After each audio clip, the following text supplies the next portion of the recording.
go time.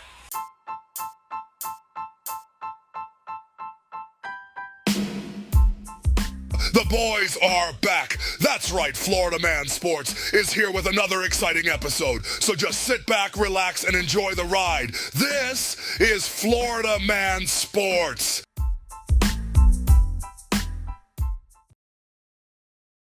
Ladies and gents, Florida Man Sports is back. Yep. Welcome for another great episode here at Florida Man Sports. As always, I'm Christian. He's Johnny. Before we get started, my friends, please, oh please, would you like and share? We are streaming on all platforms. In today's menu, the special for today, folks, we jump into baseball as the trade deadline ends, talking about our Florida teams, Johnny Cinco. Okay. Talk about the Olympics, get you a good medal count as of today. And, of course, we put a bow on it, Johnny, with our bread and butter that is the NFL. But let's jump right into it. As the trade deadline ended, Johnny, both Florida teams were sellers, looks like. Tell me about the trade deadline, how our Florida teams did. Well, start with Miami. Miami, they had their carcass picked. They went ahead more than a third of all their players on the 26-man roster were on a different team a week ago.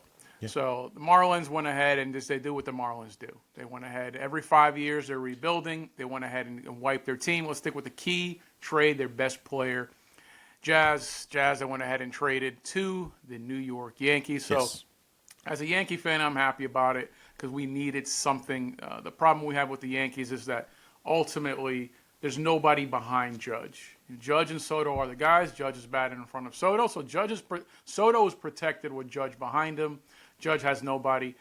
Jazz, since he's been back, has been doing a tremendous job for the Yankees here. So it improves one team. The Marlins are going back to what they've always been, to where a constant rebuild. A total of 15 prospects they got, not just from the Yankee trade, but in general, 15 new prospects. They got prospects. Yep. That's always what the Miami Marlins do. They get prospects to develop them. Some work out, some don't. At the end of the day, the only guy they've ever really signed to a big contract, the biggest contract ever in Marlins history, was Stanton. And then what happened? They went ahead and then eventually traded him. So going back to Jazz Chisholm, if you're a Yankee fan, like you said, you are, Johnny. So am I, for that matter. You got to be excited, right? A complete list of every player in history to hit 4 home runs in their first 3 games for New York. Jazz Chisholm stands alone. Yeah, he's the only guy that's ever done it for the Yankees, and to be the only guy with the history that the Yankees have is just tremendous. That's incredible. And so it's a respect to Jazz. It's working out right now. There was a little bit of criticism with the trade, a little bit, because if you saw some of the social media posts and certain things by Jazz, some people would say that he was possibly toxic, he's not going to work out. But with the Yankees clubhouse, I think we needed something like this. We needed a guy that was loosening things up. Their first 5. I know they just lost recently, but he's open to play third base. I don't see anything toxic about him. Well, he's playing a whatsoever. great third base. Yeah. With Jazz, he plays center field and second base. Primarily a center fielder. And the Yankees throw him in third base. I'm like, what? And he was just doing everything hit to Jazz was getting handled. Yep. The problem I have with the Yankees right now is Torres. Torres needs to go. Sorry, I'm so tired of Torres. I was hoping we traded him in the trade deadline. He's not. This is his last year on his contract. Torres cost us the game, cost the Yankees the game against the Blue Jays last night. For him, just a lack of hustle. He's made key errors. He doesn't play a good second base. He's not batting well. I'm glad it's their last year with Torres, but Torres needs, once Birdie comes back off the injured list, he's our third baseman for the Yankees. I think move Jazz to second base and just put Torres on the bench as a pinch hitter. I'm done with him. So at the end of the day, the Marlins are on the constant rebuild, and that's no big surprise. And we knew this was happening. And the Yankees are there to be the winners of this, I guess. And to your point, Johnny, now they're tied in the AL East with the Baltimore Orioles with that loss. They're both at 65 and 46. Yeah, so. Orioles making moves. They've called up Jackson Holiday.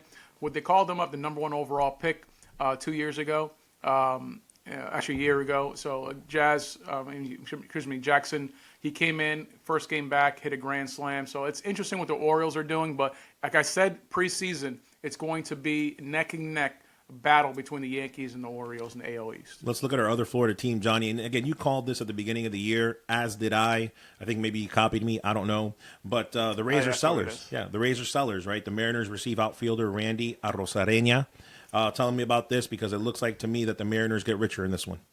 Well, the Mariners get richer, but let's make one thing clear. Yes, the Rays, much like the Marlins, were sellers here, but the Rays, the Rays know how to do things correctly. It's rumored that if the Rays call you for a trade, hang up because they always end up getting the better of the deal. At the end of the day, there were 5 straight years in the postseason. A team that doesn't make any money, a team that doesn't have any real fan base, a team who's not. They find a way to win. Unlike the Marlins, the Marlins still.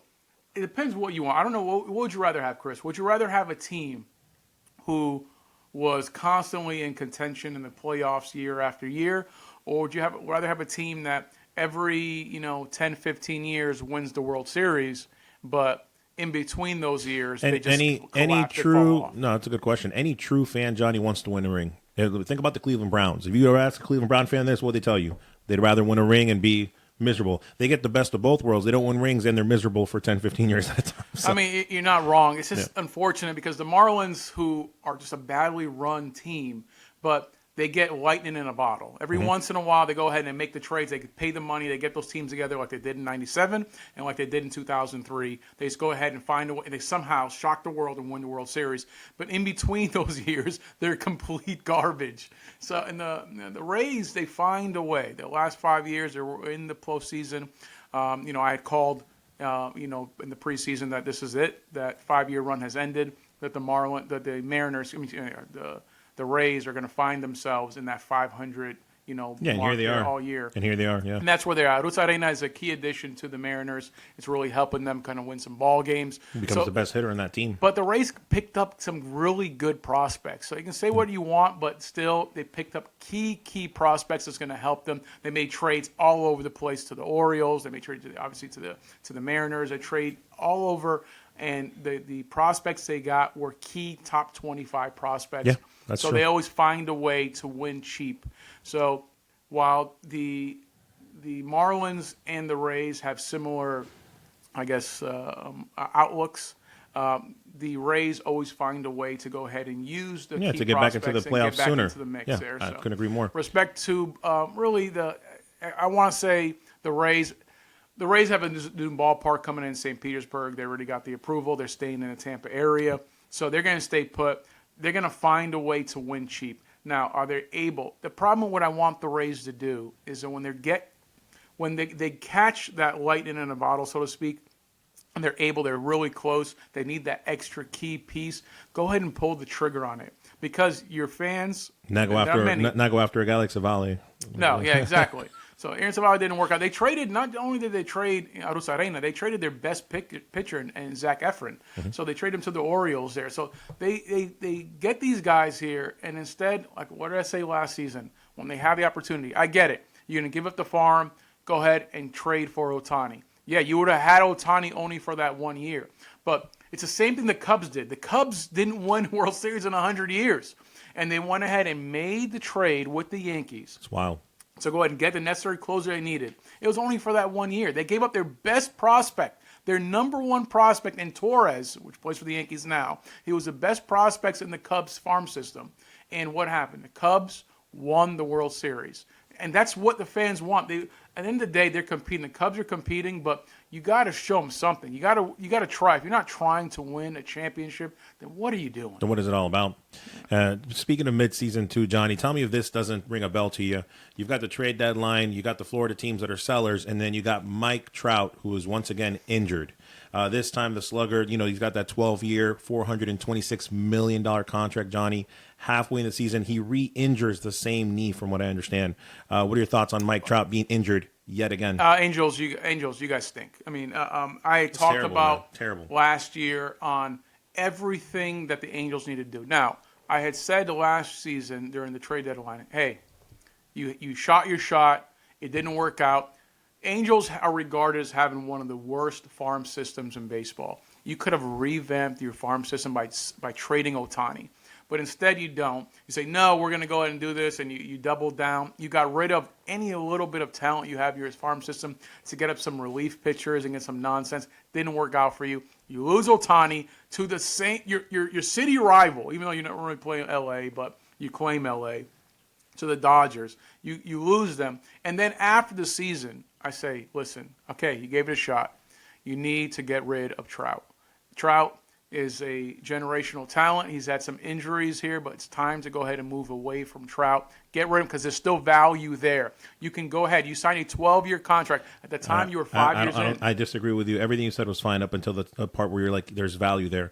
There is no value for a guy, in my opinion, Johnny, that's played on 41% of games. Yes. Like, no, but hold on. Like who owes that kind of money? Like, if I'm the Yankees, like, name a team. If I'm the Dodgers, if I'm any of those teams that need talent, I'm not paying that kind of money for a guy who's only played 41%, who's re-injured, and it's not just that injury of the knee, shoulder, back. You look at his resume every year, it's something else. What I'm saying is that this year, it's done. Look, you can't get value. I'm talking about last season. At the end of last season, even though he was injured, it was still there. He was one injury away for the Angels being stuck with his contract. And guess what? It happened.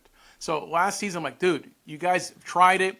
You're 5 years into a 12-year deal. Yeah. Now is the time. You can unload him, get rid of that contract, and pick up key prospects. Because I'm telling you, the Yankees, the Cubs, the Red Sox, all of them would have been buyers if you told them that Mike Trout was available. So I was pleading with you. As much as I can't stand the Angels, your 3 fans that you guys have, I don't know anybody who's a Angels fan. Probably because you guys can't figure out you're the California Angels, then you're the Anaheim Angels, now you're the Los Angeles Angels of Anaheim. You have its identity crisis, much like most of the state of California. But it just ends up being something to where it is a terribly run franchise. I mean, you're the worst, outside of the Oakland Athletics, the worst run baseball franchise. And it's just ridiculous. You guys had the 2 best players in baseball over a 6-year period. And you think, oh, forget World Series. Forget even the postseason. No, you want to have some good baseball. You want to win some games and get your fans excited and all that. But they with all the injuries to Trout, man, it never really manifested itself. No. But you still had many years of Ohtani and Trout still healthy. Yes, you had many years. The last few years, yes, you're 100% right. He's only played in the last 4 seasons. Yeah. He's only played 41 games after the All-Star break. 41 games over the last 4 seasons. Yeah. That's a problem. I'm not talking about that. 6 years with Ohtani and Trout, no postseason, obviously no World Series, no winning record. They didn't have a winning record with the 2 best players in baseball, one of them being a pitcher-hitter, and still couldn't do it. Turning 33 next month here for next season, he's done. There's nobody's going to be trading for him at this point. You're in the no. People will still trade for him. $212 million in 6 years left, Johnny. No, I'm sorry. People will still trade for him because at the end of the day, this is not a chronic injury. Like you said, it's always something else. It's a torn meniscus here. It's a back issue. It's a rib issue. This one's the same meniscus, though, brother. This is the same meniscus I get that. Here. Yeah. But understand something. Your chances of having that contract getting carried over, getting key prospects, those chances are done. Yeah. You had your opportunity. Now, people will still trade for Trout.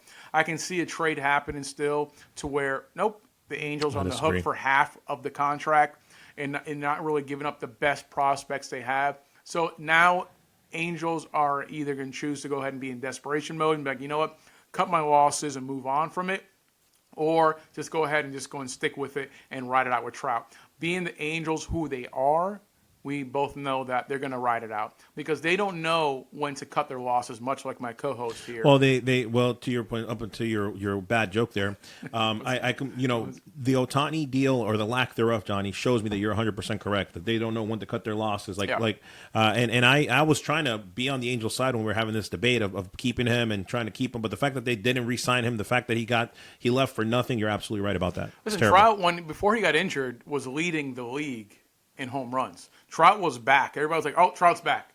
And that's the thing, that's why I said last season, it's like, all right, listen, stop waiting for the next thing to happen. Trout is still a talented player. He just has some bad luck. And these things happen. So now it's no longer bad luck. They see it as injury prone. Any team's going to seem to be injury prone. Something's going to happen. So we'll take the shot with Trout, but we're not at that price. I still have 6 years left on that contract here, so I'll take it at half the cost here, and we'll work it out and cross our fingers and hope. At the end of the day, maybe you get 3 good years from Trout, maybe if you're lucky. No, you're still with maybe. all the injuries. It's No. still, that's what I'm saying. That's why teams are willing to take that shot for maybe 3 years if you're lucky. Really, then it comes down to it. Maybe even that a player can push them to 1 year to win a championship. So we'll see what's going to happen. But ultimately, it's the same old with the Angels. Just a badly run team who just don't know when to cut their losses there. Yeah. But I don't know if you're aware of this, Chris. I know that you hate this country, but the Olympics is actually happening. If this is the first time somebody's watching this podcast, they didn't fall asleep with your ranting on baseball, and they're listening to what you just said right now, they're going to genuinely think that what you're saying is true. Well, and that couldn't be far from the opposite, folks. He's joking. He's just. Anyways, continue. I only say that because of your choice of cars in the driveway and the nonstop swastikas you have in your house. What? So that's the only thing. That's the only reason I mentioned that. Jesus, but Lord. we're checking into the Olympics that's going on here. The Olympics, it's an exciting time. It is. Let's move away from the power walking or the little nonsense other sports here. It's still a great time. Gymnastics, the track and field, basketball. It's all in the mix here. Let's go ahead and check in with our medal count. Now, the U.S., they do lead the Olympics in the medal count there. Look at that. Everybody's happy about it. Yep. Everybody's happy medal count. 45 medals in total. Why are you happy about that? Well, I'm saying 45 in Why are you total. happy about that? At the end of the day, my point I was going to get to is that while we lead the Olympics in medals, this is Florida Man Sports. If you ain't first, you're last. So I'm sorry. Just time out. This is the Olympics, and I know Johnny. Again, he's okay with second and third place medals. If you go into his room, he's okay with those second and third place medals, and he's like all talking the fact that the U.S. is winning the medal count. That doesn't matter, Johnny. That's not at all I was going to say. You that prematurely cut me off. That doesn't matter. How many golds do the U.S. have? That's what matters. Go. That's exactly. You're what I was boring saying. us. Go. Continue. That's exactly what I was saying Continue. there. But you want to sit here and just Continue. and cut me off on the fact that I was mentioning Continue. the fact that while we lead the countries in medals, at the end of the day, it's about the gold medals. That's why. Let's go. That's why I was just saying that. God, just get to the point. You're a jackass. No, you don't understand. Get to the point. You're boring that. people. So look, here's what matters, folks. Here's what matters, and here's what matters at the end of the day. China, the Public Republic of China, is winning the gold medal count. However, Johnny. The People's Republic. No, people. So here, what did I say? The Public's Republic. I thought the People's Republic of China. Now, here's what they're winning, though, Johnny. Here's the golds that they're winning. They've got 4 in diving out of the majority of the golds. They got 4 in diving. They've got 4 in shooting. So what does that tell you? We better watch out. We don't want to fight China. That's where they are right now. Now, I did try to search, and I don't know if you have an answer, Johnny. I did try to search how many more medals are left other than basketball and so on. I wasn't able to get a definitive answer. I don't know if the U.S. has a chance, Johnny, to come back and win the overall gold medals, but I do know that there's a couple more left in basketball, of course.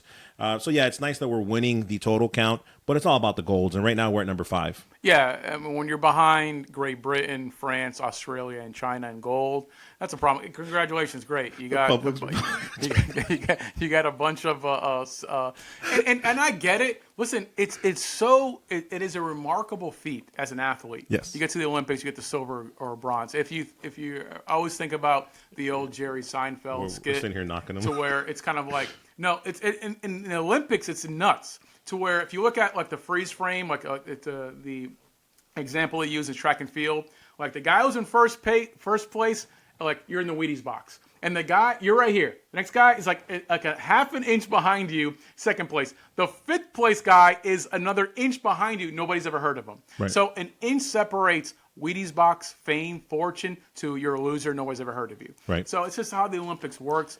But it's a tremendous honor to win, silver or even bronze. But let's be clear. We want some more golds. It's okay. We're greedy. We're America. No, we double down, and we want some more golds. There's a bit of just we expect the gold from our athletes. It's unfortunate. It's a cross to bear for our athletes. That's what we expect. You come here with the silver or the bronze, we'll give you a light clap here, 80s clap. Well, it kind of goes back to like when we talk about this. Look at basketball, which everybody usually waits for in the Olympics in the summertime. Johnny, they're looking for the gold, right? The U.S. team, the women's team, they're not looking for silver or bronze. Nobody's going to be talking about that. To your point, so again, it comes down to the gold. So again, I don't know how many outside of basketball basketball are left. But at the very least, USA, let's get in the top 3, right? Well, let's get in the top 3 in gold medal count, because right now we're number 5. That's enough of the things that we don't normally talk about with gymnastics and swimming. You brought up, basketball. So let's get right into that. Men's and women's USA basketball team. They went in the first pool there. The men's team are 2-0. They're currently right now playing Puerto Rico. Yeah. The women's team are 3-0. They've dominated every one of their games there. 2-0. Any surprises here, Chris? Anything you see there between our men's and women's basketball team? Well, for the men, Johnny, my quick takeaway on it is I love the defense that we're playing. If you look at both games, this is combined. You've got 10 combined blocks in both games. You've got 22 steals in both games. That's the biggest outlier for me for the men, and you can see it in the score, right? 84 points Serbia, 86 points South Sudan. So I'm hoping that continues against Puerto Rico. Also good to see, Johnny, Kevin Durant coming off the bench. Yeah. So does Anthony Edwards coming off the bench. That just shows you how talented this team is and why we can't, Johnny, why we can't take second, why we can't take third, while we're here to win this. It's like I was saying before, you rudely interrupted me before. It's you ain't first, you're last. It was like we don't care, especially in basketball. Yeah, especially in basketball. If you finish with the bronze, you might as well finish last. It doesn't matter to us. It's the same thing. Well, we're not going to have a parade. We're not going to be like, hey, congratulations on your silver medal. I'm not even saying bronze. I'm saying silver.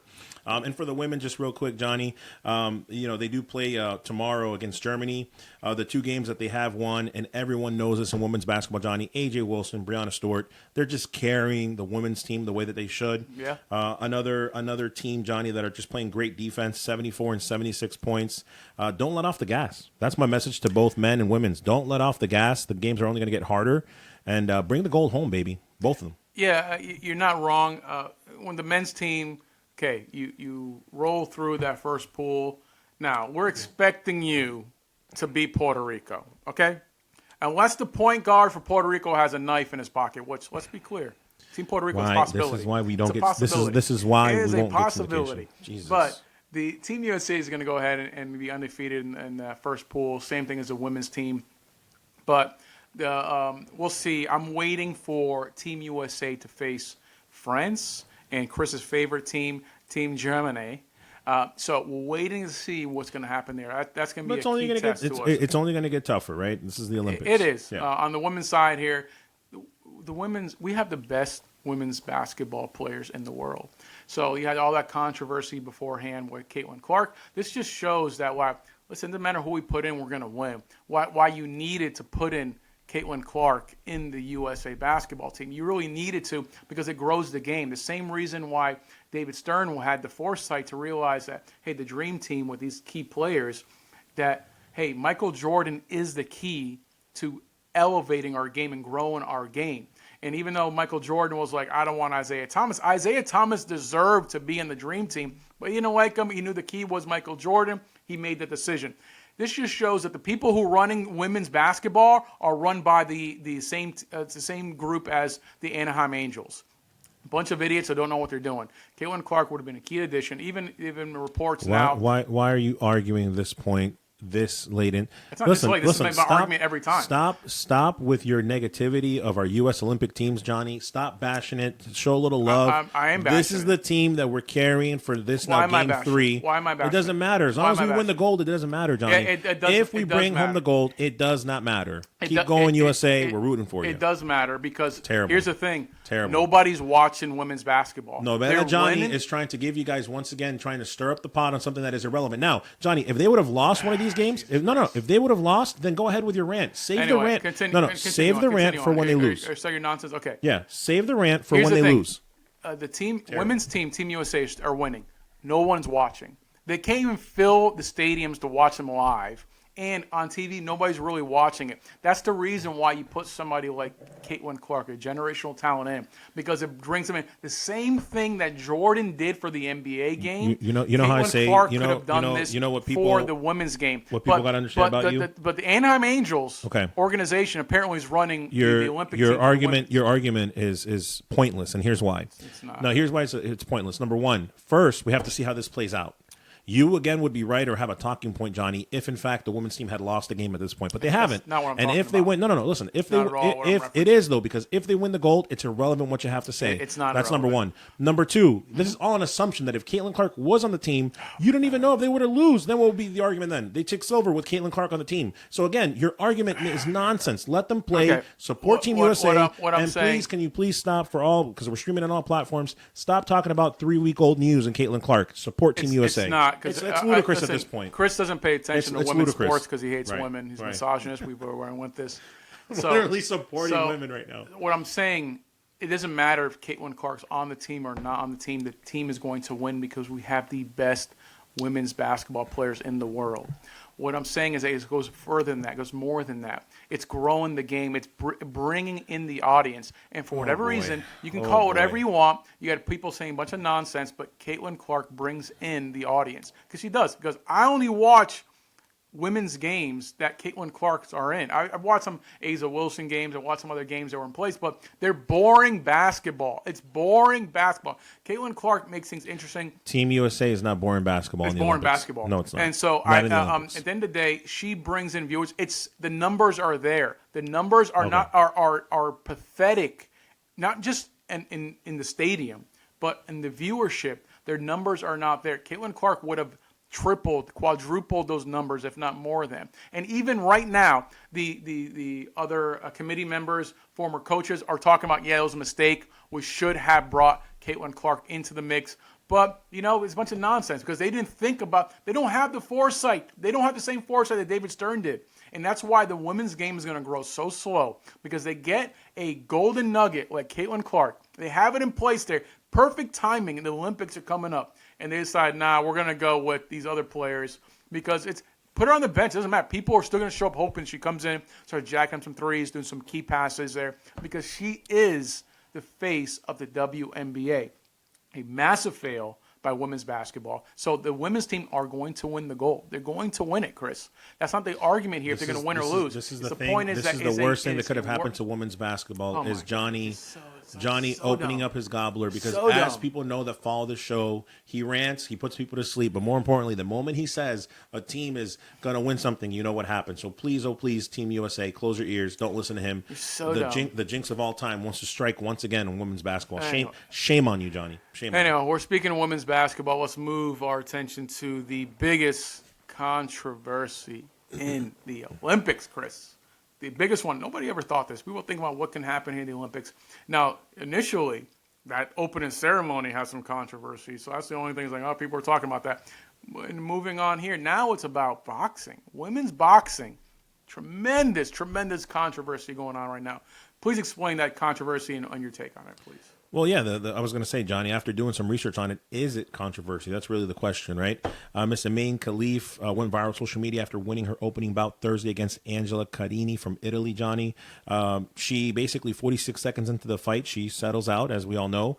But more importantly, it's the outcome and the outpouring of support for Carini that's come, because they're saying that Khalifa is not a woman. They're saying that she's transgender. They're saying she's a dude. Yeah, they're saying she's a dude. She's transgender. And it's become a huge debate in the Olympics. And we don't even know that she's going to win the gold yet, right? She hasn't won. She's still fighting. I think she's got a fight coming up as well. Yes. So is it really controversy, Johnny? Is she really transgender?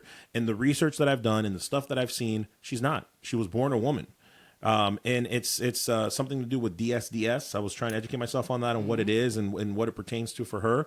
But she isn't transgender. She is a woman that has male parts, is the best way I can describe it. I don't know how else to say it, besides reading the actual definition, but it's a rare condition involving genes, hormones, and reproductive organs that can cause sexual development to have different organs, essentially. Well, that's really what it comes the thing down is to. that it doesn't come down to organs. You're trying to make it seem like she has a twig and berries, and she doesn't. So it's type of thing. Well, that's what DSDS is. Well, DSDS is a difference in sex development. Yeah. So it comes down to it's a rare condition involving genes, hormones, and reproductive organs that cause sexual development in a person. that to be different than others. I literally just said that. That's definition. not what you said because you're trying to make it seem I literally read read that definition. What you're saying is that she word has for a word. PP, but she's a chick. No. So that's what you're trying to say there. So, no. But that's literally the same definition I just read. And you can What's funny? It's and while a person the debate, having XY chromosomes. Excuse me, sir. Female. You know what's so funny about what just happened in this little exchange is that you're doing exactly what the public is doing. Is that their interpretation of it and their definition of it. I literally read the exact definition, but you take it a different way. Listen. So excuse me, sir. I'm not finished. So it's funny. It's funny how that works. And so what happened was prior to this, she was disqualified, right? She was disqualified. One of two boxers in the Tokyo Games that was disqualified because of high testosterone levels. Again, that committee has been dismissed. They've been let go, and now she's here in the Olympics. So is it controversy? I don't know. Take it however you will. You look at the person, the body, the figure, what they look like. They look. The guy, she looks like a man. I mean, I'm sorry, I hate to say that. And because of that, I think she's being railroaded.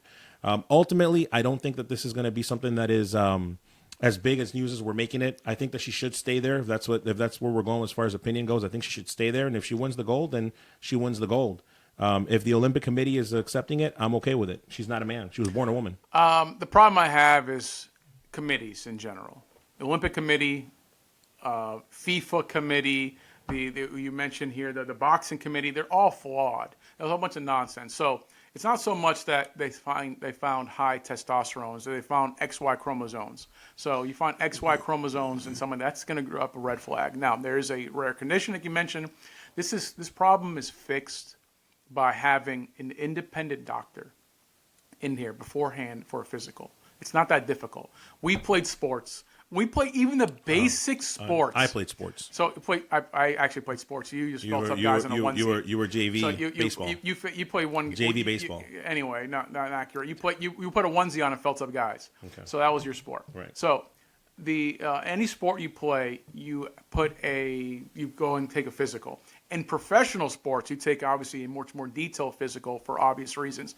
But for the Olympics, why is it so difficult? Yes, in your home area, you have a doctor look at you, whatever, but that's very biased. You never know what's going to happen. The Olympics, I understand how you don't have your own Olympic doctors to go beforehand. And this is the day and age that we're in right now, unfortunately, that you have to go ahead and verify gender. A doctor can go ahead and verify, okay, is this homegrown? Or is this kind of like some kind of modified nonsense? Okay, the question here, Johnny, is this a controversy? And like I said, it's not. I don't think it is a controversy because not. When you have when you actually not just elevated testosterone, XY chromosomes, and some things are mixed up there, so it's kind of showing, hey, this shows that you're a dude, and you can argue, because it's a rare condition. Yes, these conditions are real. And if you're born a woman with that condition, or you're born a man with that condition, you know what solves this, Chris? You know what solves this? Solves this is a doctor doing a physical, which every single professional sports league has. You want to sign this contract, go ahead, take a physical to make sure everything's okay. So obviously a physical involves no clothing. It's not difficult for a doctor to look and say hey, this is natural, not man-made. Yeah, so it's not complicated. That's what Johnny would have you do. Johnny wants to be a doctor so he can see genitalia.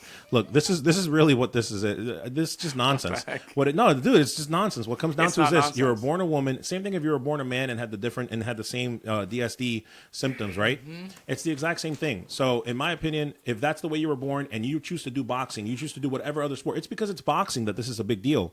This person, talking about Amin Khalifa, she was born a woman. She hasn't won gold medals. She has lost. If you look at her record, her box record, she has taken many losses fighting women. So it's just only a big deal the way that it is now because of the political season, the climate that we're in. That's the real story. And again, because Angela Carini decided to, after 46 seconds, give up on the fight. No. That's why it's a big deal. Had that not have happened, we wouldn't be talking about this, and Johnny wouldn't be misrepresenting or misinterpreting the exact same definition that I gave. I'm not. No, that's the real story here, Johnny. So it's no news. I'm not. Let's see how she does. How is if it no she wins news? the gold or not. It's no news. It is news. Okay. It is news. You want to see? I just mic dropped. I've seen Chris lose fights to women constantly, many times. Yeah. So that's irrelevant. End of the day, when a man goes against a woman in athletic competition, that's not what this is. In most sports, that's not what this is. Follow me. A man is going to dominate a woman, especially we're talking about fighting. So you're talking about a rare condition, which I am not negating, but what I'm saying is that there's the verification process. So it's kind of like, okay, Yeah, you want to look down there and see twig and berries. Let's move on. Let's move on. You're going to go ahead in the sports competition. Terrible. We live in a world. This is terrible. We live in a world now, which we've seen in collegiate sports, where a man now identifies as a woman and dominates in swimming. So now we live in a world to where it's okay. If you identify as a tree, you're a tree. So now in competition and to keep things accurate, keep things fair, who's to say that the degenerative condition is factual, what you're referencing in DSD. However, who's to say that that's the actual condition and not some nonsense somebody's making up to win a goal? You are something else. A doctor was when she was born. A doctor verified this on the birth certificate. When you were born a female in that country, that identifies you as that. Listen. I am all for. That's not accurate. The only thing that we agree with, Johnny. You're full of crap. The only thing that I agree with. This woman was born in Algeria. So you're saying it's verified on her birth certificate. You're just making things up. No, it's making things literally, up. It's literally what you not. can read about. This wasn't even a thing back then. So this is something that was. Ultimately, full of crap. Ultimately, I agree with Johnny on this. There's no way, no how that a man needs to be competing against a woman in boxing, and wrestling, and weightlifting, and all those. A doctor's physical verifies it's not right. And clearly, Johnny wants to be a doctor in the Olympics so he can verify her. That's what it comes down to. No, and it's just doesn't this fetish come down that he has to that. He needs to get over. The thing is that it's ridiculous that he's going off of the word of the home country. So the home country, you can have a guy go ahead and do whatever he wants to do to go ahead and pretend to be a woman. And then go in there, and then they see the elevated testosterone. They see the XY chromosomes. And then they're like, oh, no, that person's suffering from DSD. Okay, cool. That's a rare but a factual condition. We will verify this. That's where it ends. It's not. We will verify this by our Olympic doctors who are independent, who verify this because you're competing. It's so funny to me that Johnny wants to make this an issue when in fact Johnny's not making this an issue. The world is making this an issue. She has been boxing for years. Again, never been an issue until last year. Has lost. I think she's got like 9 losses in her career. Never been an issue one time except for what happened last year and then the drama that he wants to make it all because he wants to inspect her privately in a closed environment. It doesn't matter when this became an issue. It doesn't matter when it's become an issue. And then this person, anybody can get away with it. You seen Joanna Man, the old movie? I know. You watched that on replay. I know. So you got that on replay. At the end of the day, what's to stop a man? Because a man or a woman who identify as the opposite sex are just as far as they're concerned, they are that sex. So they're that gender. So it's going to go ahead. You have an independent committee to verify. No, I'm sorry. Okay, fine. You want to identify as a man, as a woman, as a tree, as a cat, whatever you want to identify as. Great. Congratulations. But we see here that you were born male, you're born female. And that's what it comes down to. If you're born those ways here, you compete on that level. And that's what's up. Not a controversy. So it just comes down to, yes, you need an independent doctor from the Olympic Committee, whatever, to go in and verify this because you're competing at the next level. Chris is trying to take away. I'm trying to save women's sports. Women's sports has already save. Let's go ahead and bring in men into women's sports here. Somebody like Chris, who wants to go ahead and destroy women's sports. Sure, allow a bunch of guys. This is verifying. That's the world that we live in right now. We have to verify your gender, and a simple physical by a doctor will verify if it's something that's been altered or God made. Dr. Fernandez is ready for you. He'll take you now. You're so stupid. Oh, Lord. I'm not saying I have no comments for you. I have nothing for you right now. It's true. It's true. Don't get mad because you want to test. It's not. It's at the end of the day, you can say whatever you want. It's not a controversy. But it is a big controversy. Okay. So look outside of the physical appearance. Look outside of the voice. Look outside of those things here. It's like we've both seen like some chicks. Looks like dudes. We've seen dudes that looks like chicks. It's like, all right, who knows? Whatever. It is what it is. So ultimately, Let's move on from it, but an independent doctor to verify gender for the Olympics. Like any other physical, you verify everything else. It's something simple that can go to eliminate this. But it's not in place. We go off of the home doctor and say, the passport says female, it's cool. That's not.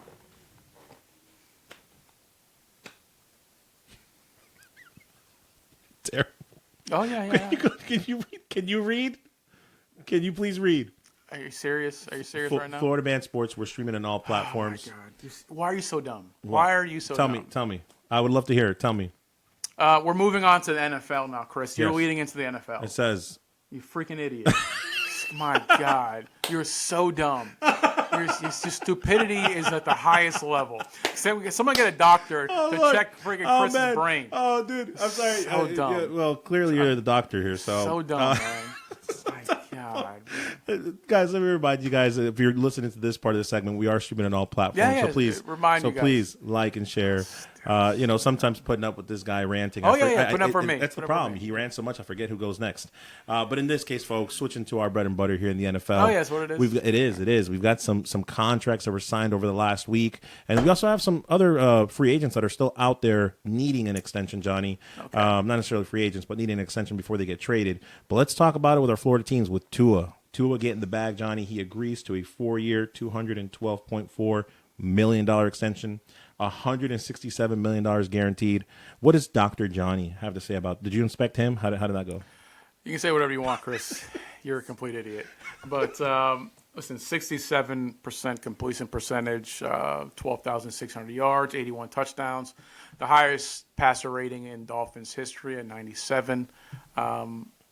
You have a bunch of haters that want to go ahead and sit here and say, like, oh, my God, how is Tua deserved this contract? He got it. Well done. 2022 became the youngest NFL quarterback to lead the league in passer rating since Marino in 84. So the Dolphins have had nothing to even every quarterback coming in has been complete crap. And Tua comes in, and it was the best quarterback since 1980. Oh, with Marino. Terrible.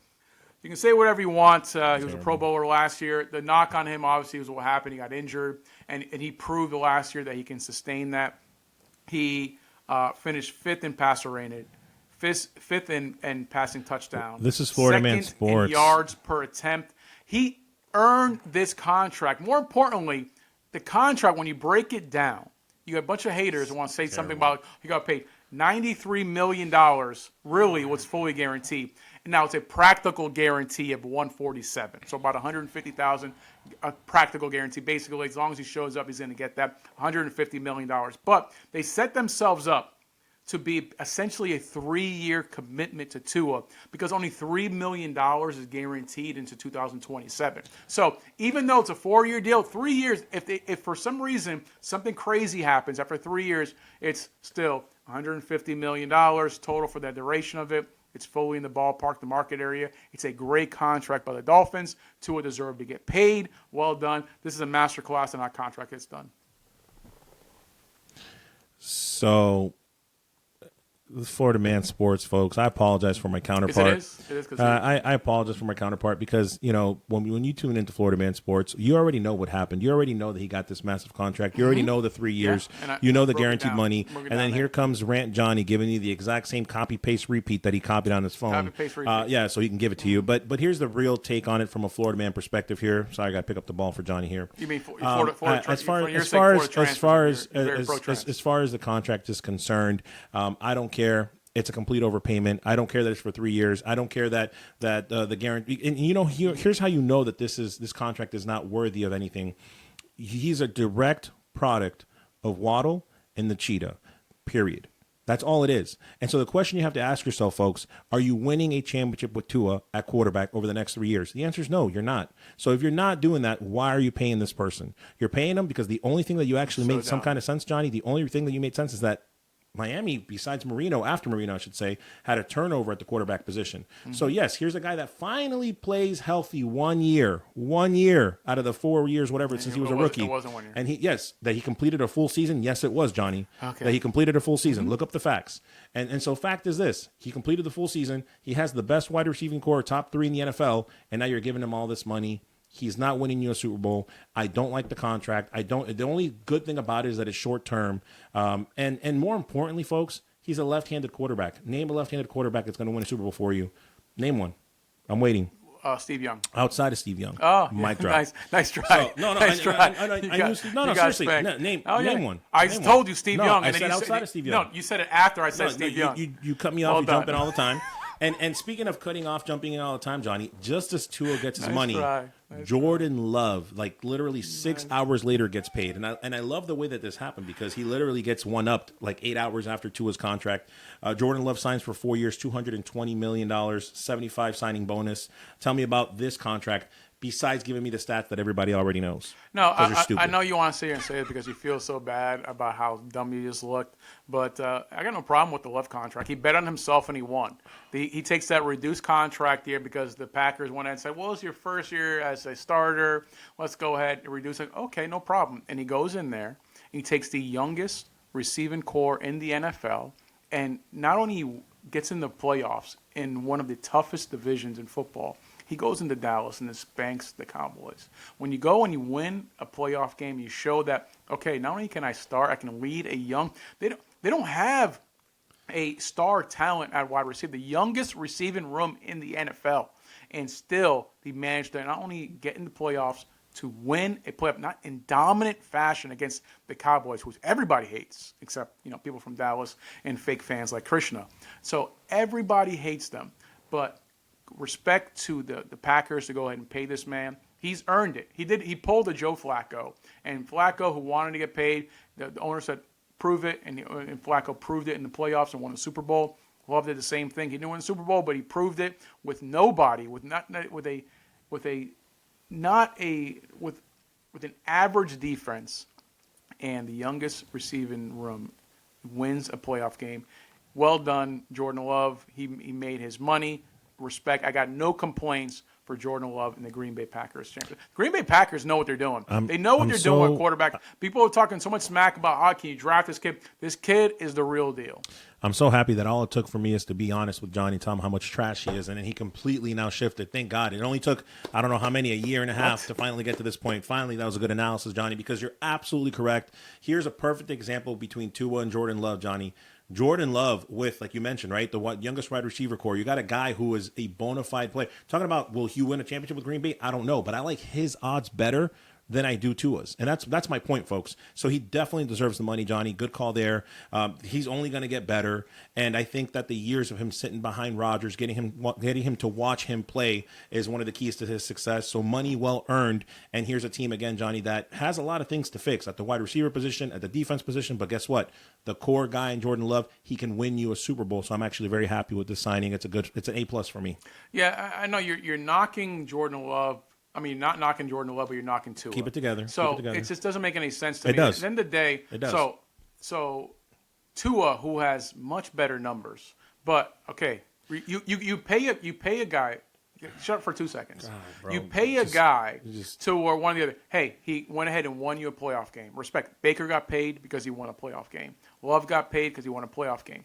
Now Tua, he didn't win the playoff game, but at the end of the day, it's kind of like the numbers justify him to go ahead. He's had the best passer rating in franchise history. Not only do you pay him, you pay him essentially in a 3-year contract. Trash. You don't go ahead and overpay. You don't do these things. There's 3 years.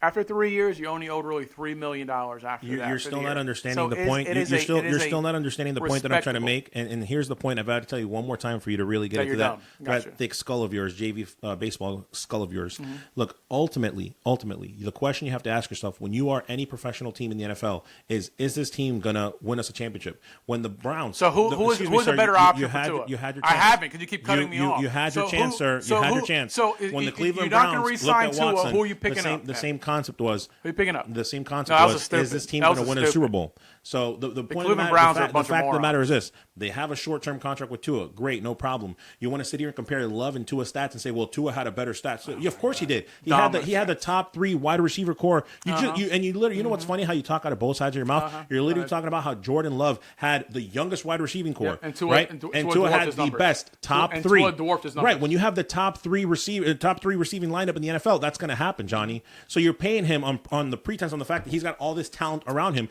and you're still not going to win a Super Bowl. Listen, when you're a GM, when you put your GM hat on, the question you got to ask yourself in the NFL is this quarterback going to win me a championship? And they paid him like that because Love got the same money, a little bit more. Okay, and the fact of the matter is he's not, folks. This is Florida Man Sports. The Miami Dolphins are not winning a championship, even in the next 3 years. So my point to that, Johnny, is this. If you're not going to win a Super Bowl, don't pay him that money. Do what the Green Bay Packers did. You're talking about how Jordan Love. You're talking about how Jordan Love did such a great thing sitting behind Rodgers. Breathe, man. Do the same thing, folks. Draft a quarterback, have him sit with Tua. No, the point is you're getting waxed right now, and you're getting waxed, and you're talking out of both sides of your mouth. It's irresponsible, is what you're doing. Wax like your eyebrows. If Tua, I think that's a compliment. If Tua is your answer, folks, right? If he's your answer, show it to me by winning playoff games. You're not. Show it to me by going to the Super Bowl. You're not. So instead, draft a quarterback is what you should do. Let him sit behind Tua like Love did with Rodgers, that's the solution. Instead, you overpaid.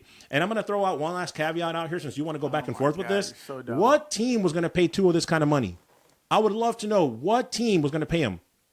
None. That's a mic drop. That's because everybody knows when you're playing with the top 3 wide receiving core, folks, this is what you get. You got great stats. Great job. 1 year, you got to stay healthy. Great job. That's not enough to make this kind of guaranteed money. Sorry.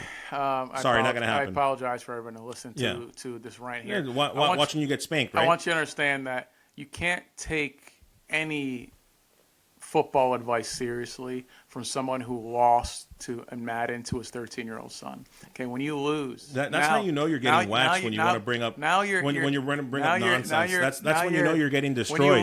When you lose the Madden, that's when you know you're getting destroyed. In your own household, you give up. You're no longer the man of the house. That's terrible. You are no longer the man of the house. This is terrible. So start next week. We're going to start doing the show with Christian Jr. Jesus. Chris Jr. is going to go ahead and start doing the show. So once again, my counterpart once again gets waxed, talks out of both sides of his mouth, makes no sense with Tua, makes no sense with Love. Let's see if he can make some sense you're so full with of crap. Tristan Wirfs. So no, let me leave you with this here. Love is highest paid quarterback annually at $55 million a year. Lawrence, just $55 million as well, but like $100,000 less. Burrow, a little $100,000 less there, $55 million. Again, giving people, you reverted back to your stupidity. People already know this. Tua, 53.1. Goff, $53 million. Know this. Herbert, 52.5. Lamar, $52 million, and Hurts, $51 million a year. Congratulations. So you brought to the show Googling, copying, and pasting. Great job. The top quarterbacks that are paid here have a combined playoff record of 16-17. 3 Super Bowl appearances, 0 Super Bowl wins. They're praying and hoping. So at the end of the day, obviously we've had the last 10 years of Super Bowls dominated by Brady, by Mahomes. So at the end of the day, they're praying and hoping that these guys, somebody's going to go ahead and take over the helms and go ahead and be the face of the NFL. They're going to pay him for it. So I have no problem with Miami paying Tua, who's dominated all their franchise records, and it's a 3-year commitment. It's a 3-year commitment to see, hey, show me what you got. I'm going to pay you. It gives to not winning anything. What it does do for Miami, because you have a hater over here, it gives Tua is the best shot. You can say whatever you want, but it's the best shot for Miami Dolphins. You know what I find most funny for about Miami Johnny? Dolphins to go ahead and win. You know what I find so funny about my counterpart who talks out of both sides of his mouth? Not only does he run himself in circles with his stupidity, but Miami fans actually agree with me. All Miami fans that I speak to, and I speak to a lot of them in Florida Man Sports through social media, in person, they all agree with me in the same thing. They're like, why did we overpay Tua? We don't want Tua at quarterback. They're all saying the same thing except for Johnny. So I'm going to let that be where it is, and let's see how many wins, how many playoff wins, how many Super Bowls Tua gets you over the next 3 years when you could have drafted a quarterback. Your argument is nonsense. Who are you going to draft, Chris? Who was the quarterback this particular year? I'm going to tell you something, Johnny. That was this draft. I'm going to answer you. In the draft position Miami was in, the draft position, which is a late first rounder. Who are they going to draft that's going to go ahead and be better than Tua? With your nonsense, I'm going to answer you. And I'm because we have kids sometimes watch them, and stop calling you stupid, but you're stupid. That's the thing about this, right? Is that you don't necessarily have to draft somebody this year. You don't. There's free agency. You could sign. There's so you plenty. Can get somebody better than Tua, but you don't have to draft them. There's plenty of options. Okay, go ahead. Now, and talking about this year's draft, Johnny. One draft. Even the draft. Can you shut up? Dude, it's so you're annoying, dude. Shut up. Look, even the Patriots, they drafted 2 quarterbacks this year. Miami. Can I finish? Who's a better pick? than Tua. It's like arguing with your little sister, right? So the Patriots, for example, they drafted somebody in the first round and they waited until the sixth round to draft Milton. That's just one example right there. And right now in the offseason, Milton is outplaying Drake May. It's happening right now. And they got him in the sixth round. So I'm answering your question with your own team. That's how stupid you are. Jesus.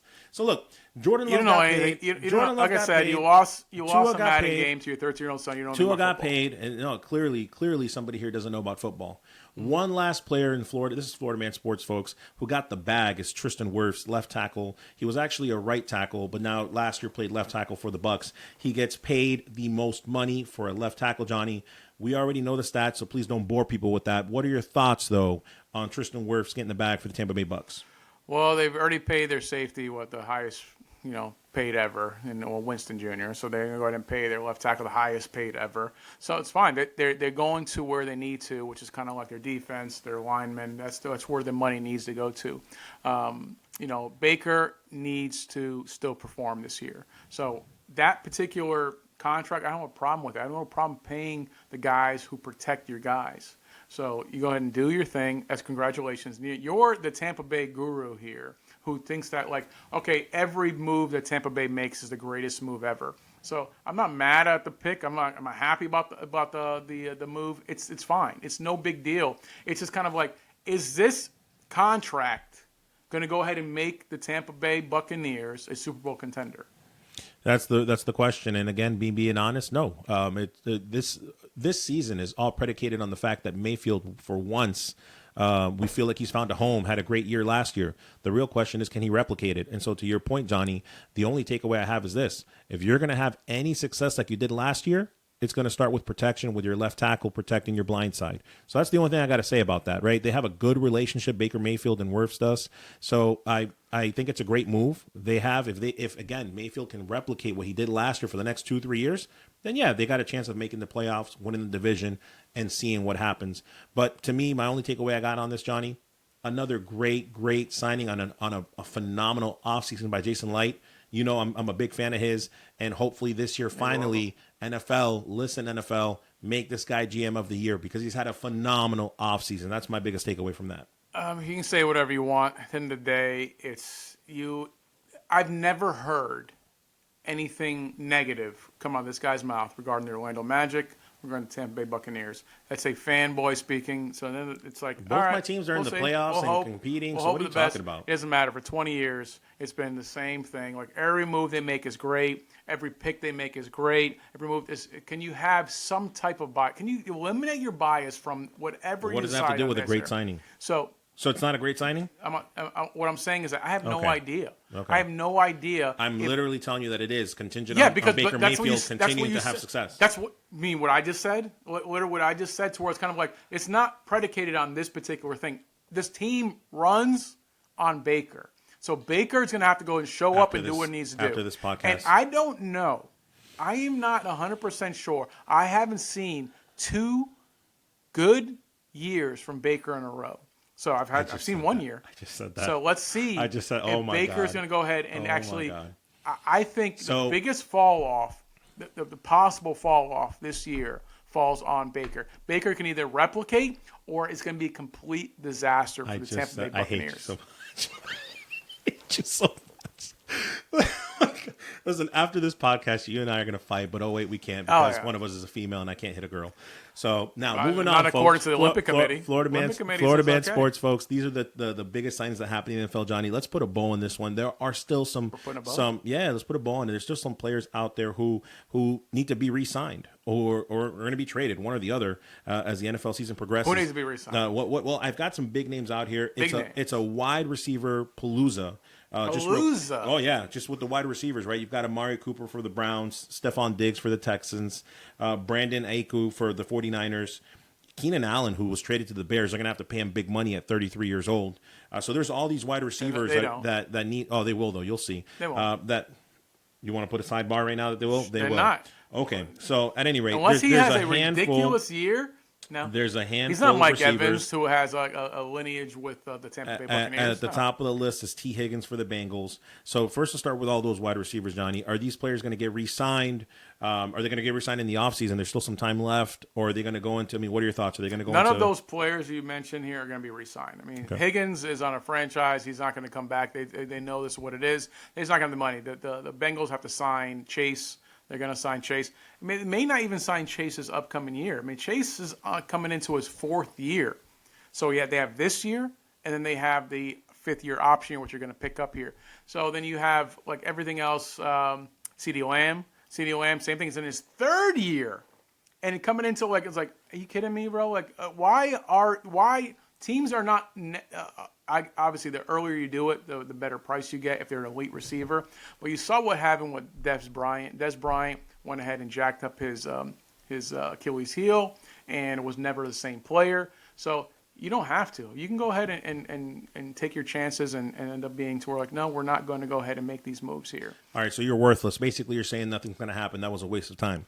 Well, let's talk about explain to me what's going to happen. Let's talk about the Carolina Panthers safety, Xavier Woods. Who wants to talk about Xavier Woods, because he's going to be a hot commodity. Do you think that the Panthers are going to re-sign him, or is he going to end up going into free agency without a contract? That's going to be a big deal. That's one of the top defenders, especially as young as he is, Xavier Woods. At the end of the day, it depends on what's happening before the trade deadline with the Carolina Panthers. Carolina Panthers have been horrendous the last couple of years because they made some bad decisions. I mean, we'll see if their quarterback can have a rebound, a tremendous rebound in his sophomore year. It had to be big, yeah. If he's going to go ahead and see the growth, the potential, they're going to re-sign this kid. Yeah. If they see it's not, they're going to need to go ahead and get some more draft capital and figure something out on there. But with the wide receivers you mentioned here, there's no reason for any name you mentioned to be re-signed, or it's just not going to happen based on whether they're on their last year, whether they're on a franchise, it's whether they're 34 years old. And the Bears. Well, we are on all platforms, so once this does show, once the show does go out and on Spotify and YouTube and such, if it does happen, I'll be sure to use this little track and comment on X as it happens. One more I want to throw at you, just because we're talking a little bit about the defense here. Another big name for the Pittsburgh Steelers, T.J. Watt. Is he going to get the bag? Is he going to get it during the season? Is he? Well, Watt did get the bag a few years ago. He didn't get the full market value. He agreed a handshake deal to him because T.J. Watt is just kind of like, all right, he could have. People said he could have got more. He shook their hand. The Pittsburgh Steelers, as annoying as their fans are a well-run organization. So, I see TJ as staying with the Steelers the rest of his career. I don't see him. He took less than market value the last time around. So why he can continue as long as he stays healthy to go ahead. And I see him. It's a good partnership between Watt and the Steelers. He's not going anywhere. He's going to stay put with them. Yes. Yeah, absolutely.